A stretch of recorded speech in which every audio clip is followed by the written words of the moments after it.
ഈ സങ്കീർത്തനം എഴുതിയിരിക്കുന്നതെന്നുള്ളത് വളരെ വ്യക്തമായിരിക്കുന്ന നിലയിൽ എനിക്കും നിങ്ങൾക്കും മനസ്സിലാക്കുവാനായിട്ട് കഴിയും.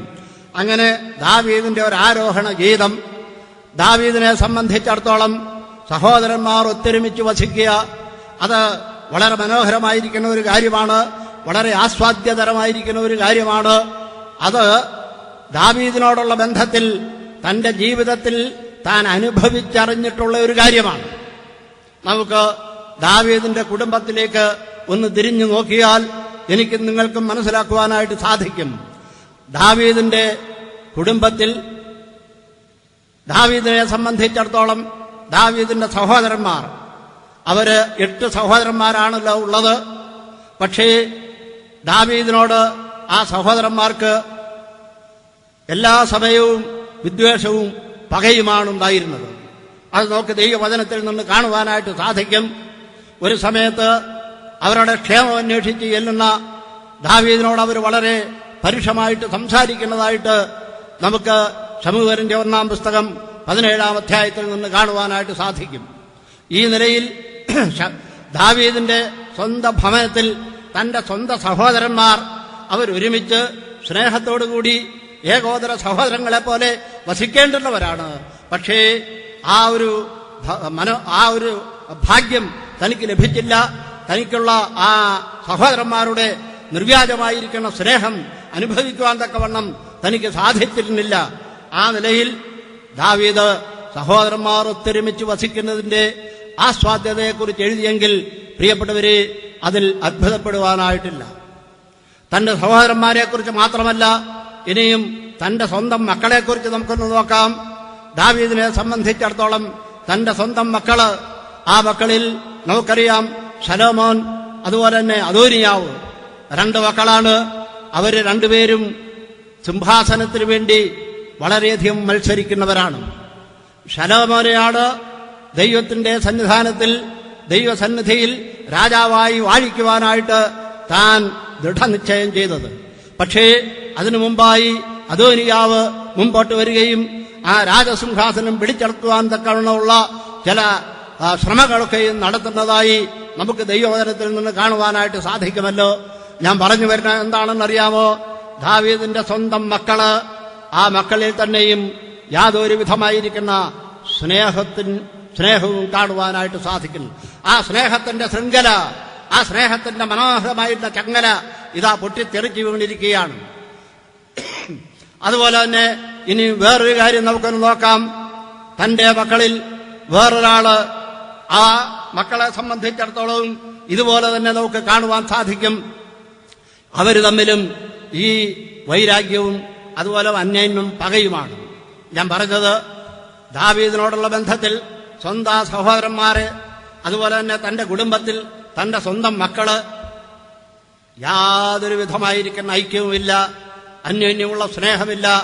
ആ നിലയിലുള്ള ഒരു പശ്ചാത്തലത്തിൽ ദാവീദ് ഇതാ സഹോദരന്മാർ ഒത്തൊരുമിച്ച് വസിക്കുക, അതിന്റെ ശരിയായിരിക്കുന്ന ആ മൂല്യം മനസ്സിലാക്കി താൻ അത് ആസ്വദിക്കുകയാണ്.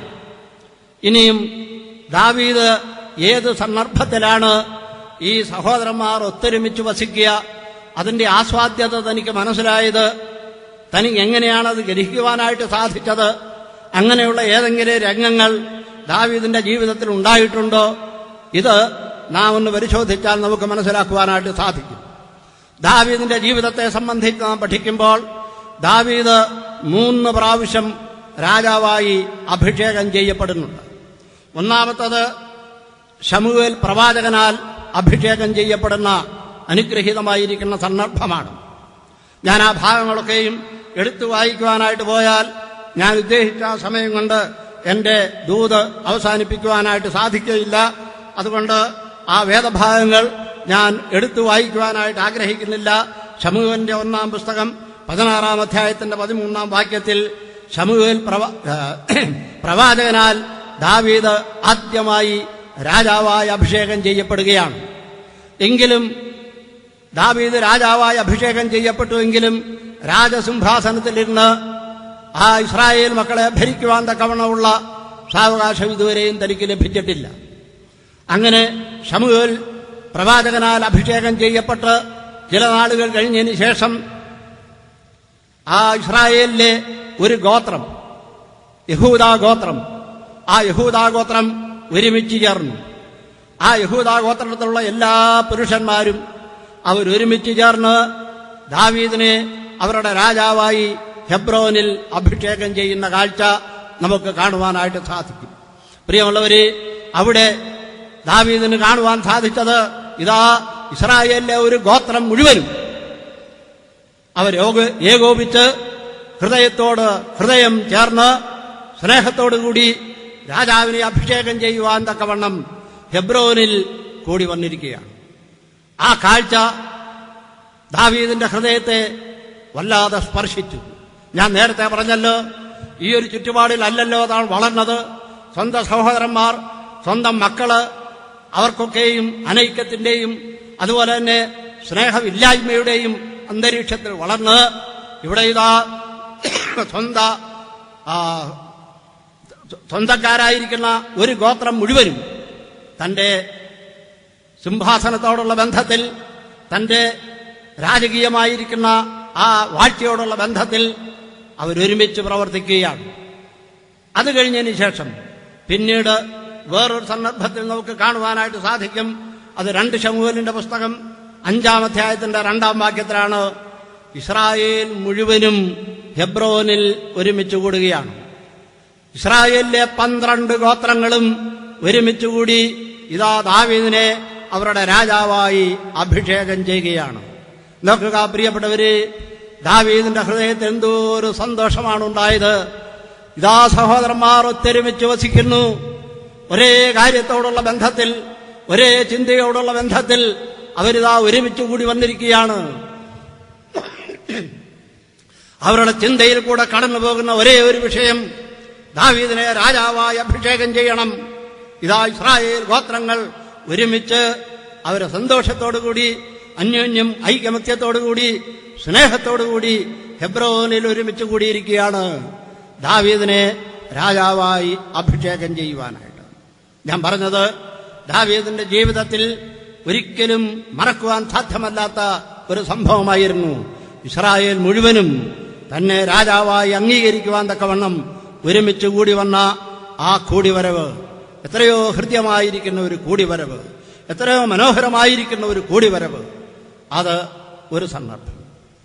വേറൊരു സന്ദർഭം നമുക്കറിയാം. ദാവീദിനെ സംബന്ധിച്ചിടത്തോളം സമാഗമന കൂടാരത്തിലെ ഏറ്റവും ശ്രേഷ്ഠമായിരിക്കുന്ന, അവരെല്ലാവരും ഒരുപോലെ ആദരിച്ചിട്ടുള്ള ഒരു കാര്യമാണ് നിയമപ്പെട്ടകം. ആ നിയമപ്പെട്ടകം ഇപ്പോൾ ദൈവാലയത്തിലില്ല, അല്ലെ സമാഗമന കൂടാരത്തിലില്ല. അത് വേറൊരു സ്ഥാനത്തായിരിക്കുകയാണ്, വേറൊരു ഭവനത്തിലായിരിക്കുകയാണ്. ആ ഭവനത്തിൽ നിന്നും ഈ നിയമപ്പെട്ടകം വളരെ ഉത്സാഹത്തോടുകൂടി, ആഘോഷത്തോടുകൂടി ഇതാ സമാഗമന കൂടാരത്തിലേക്ക് കൊണ്ടുവരുന്ന മനോഹരമായിരിക്കുന്ന കാഴ്ച. അവിടെയും നമുക്ക് ഈ ഒത്തൊരുമ കാണുവാനായിട്ട് സാധിക്കും. യെരുശലേമിലെ ആ ഇസ്രായേൽ ഗോത്രങ്ങൾ 12 ഒരുമിച്ചുകൂടി ഇതാ നിയമപ്പെട്ടകം, ദൈവത്തിന്റെ സാന്നിധ്യത്തെ കാണിക്കുന്ന ബാഹ്യ അടയാളമായിരിക്കുന്ന ദൈവത്തിന്റെ നിയമപ്പെട്ടകം, ആ നിയമപ്പെട്ടകം സാഘോഷം വളരെയധികം ആനന്ദ തിമിർപ്പോടുകൂടി അവർ കൊണ്ടുവരികയാണ്. അവിടെയും ദാവീദിന് കാര്യം മനസ്സിലായി. ഇതാ ഇസ്രായേൽ മക്കൾ ഒരുമിച്ച് കൂടിയിരിക്കുന്നു. അവർക്കെല്ലാം ഒരേ ഒരു ചിന്ത മാത്രം, നിയമപ്പെട്ടകം അതിരിക്കേണ്ടുന്നതായിരിക്കുന്ന സ്ഥാനത്ത് കൊണ്ടുവരണം എന്നുള്ള ആ ഏക ചിന്തയോടുകൂടി, ഐകമത്യത്തോടുകൂടി, സ്നേഹത്തോടുകൂടി അവരൊരുമിച്ച് ആ കാര്യത്തിന്റെ നിർവഹണത്തിനു വേണ്ടി ഒരുങ്ങുകയാണ്. പ്രിയപ്പെട്ടവരെ, ദാവീദിന്റെ ജീവിതത്തിൽ അവിസ്മരണീയമായിരിക്കുന്ന 2 സംഭവങ്ങൾ. ഒന്ന്, തന്നെ രാജാവായി അഭിഷേകം ചെയ്യുവാൻ ഇസ്രായേലിലെ 12 ഗോത്രങ്ങളും ഹെബ്രോനിൽ ഒരുമിച്ച് കൂടിയ മനോഹരമായിരിക്കുന്ന ആ കാഴ്ച. രണ്ടാമത്തേത്, നിയമപ്പെട്ടകം കൊണ്ടുവരുന്നതിനു വേണ്ടി ഇസ്രായേൽ മക്കൾ ഒരുമിച്ചുകൂടി. അങ്ങനെ ആ നിയമപ്പെട്ടകം വളരെ ആഘോഷത്തോടുകൂടി, സന്തോഷത്തോടുകൂടി യെരുശലേമിലേക്ക് കൊണ്ടുവരുന്ന ആ മനോഹരമായിരിക്കുന്ന കാഴ്ച. ഈ 2 രംഗങ്ങൾ ദാവീദിന് ഒരിക്കലും മറക്കുവാനായിട്ട് സാധ്യമല്ല. ഒരുപക്ഷേ ഈ രണ്ട് രംഗങ്ങൾ തന്റെ മനസ്സിൽ വെച്ചുകൊണ്ടാണ് തന്റെ തൂലിക കൊണ്ട് ഈ 133-ാം സങ്കീർത്തനം താൻ എഴുതിയത് എന്ന് വേണമെങ്കിൽ നമുക്ക് ചിന്തിക്കുവാനായിട്ട് സാധിക്കും. പശ്ചാത്തലം ഇനി ഏതുമായി കൊള്ളട്ടെ, ഇതിലെ വിഷയം നമ്മെ സംബന്ധിച്ചിടത്തോളം വളരെ ചിന്തനീയമായിരിക്കുന്ന കാര്യമാണ്. ഇന്നത്തെ ലോകത്തെ സംബന്ധിച്ചിടത്തോളം ഈ പറഞ്ഞിരിക്കുന്ന സങ്കീർത്തനത്തിലെ വിഷയം രാഷ്ട്രീയ നേതാക്കൾ, അതുപോലെ തന്നെ രാഷ്ട്രീയ പാർട്ടികൾ അവരൊക്കെയും ഈ നിലയിലല്ലെങ്കിൽ തന്നെയും ഐക്യമെന്താണെന്നുള്ളത് അവർക്കറിയാം. ആ ഐക്യം ആവശ്യമാണെന്നവർക്കറിയാം. രാജ്യത്തിന്റെ നന്മയ്ക്ക് വേണ്ടി, പാർട്ടിയുടെ വളർച്ചയ്ക്ക് വേണ്ടി ഈ ഒരു ഐക്യം ഊട്ടിപ്പുലർത്തുക അത് ആവശ്യമാണെന്നുള്ളത് ബാഹ്യലോകത്തിലറിയാം. എന്നാൽ പ്രിയമുള്ളവരെ, ആത്മീയ ഗോളത്തെ സംബന്ധിച്ചിടത്തോളം നാം വാസ്തവത്തിൽ ഈ കാര്യത്തിൽ ബോധവാന്മാരാണോ? ഈ ഐക്യബോധം രാഷ്ട്രീയ പാർട്ടികൾക്കുണ്ടെങ്കിൽ എന്തുകൊണ്ട് അതിനേക്കാൾ കൂടുതലായി ആത്മീയ ഗോളത്തിൽ നമുക്കിത് ആവശ്യമാണ്? നാമാണ് വാസ്തവത്തിൽ ഈ ഐക്യം, അതുപോലെ തന്നെ ഈ സ്നേഹം, ഇതൊക്കെയും വാസ്തവമായി അനുഭവിക്കുകയും ബാഹ്യലോകത്തെ കാണിച്ചു കൊടുക്കുകയും ചെയ്യേണ്ടതുണ്ട്. ആ നിലയിൽ പ്രിയമുള്ളവരെ, നമുക്ക് ഈ സങ്കീർത്തനത്തിന്റെ ശരിയായിരിക്കുന്ന ആ കേന്ദ്ര വസ്തു, അതിനെ കേന്ദ്രമായിരിക്കുന്ന വിഷയം നമ്മുടെ ജീവിതത്തിൽ ഈ നാളുകളിൽ പകർത്തിയെടുക്കുവാൻ തക്കവണ്ണം, നമ്മുടെ ജീവിതത്തിൽ പ്രായോഗികമാകുവാൻ തക്കവണ്ണം കർത്താവ് സഹായിച്ചിരുന്നെങ്കിൽ എത്രയോ നന്നായിരുന്നു.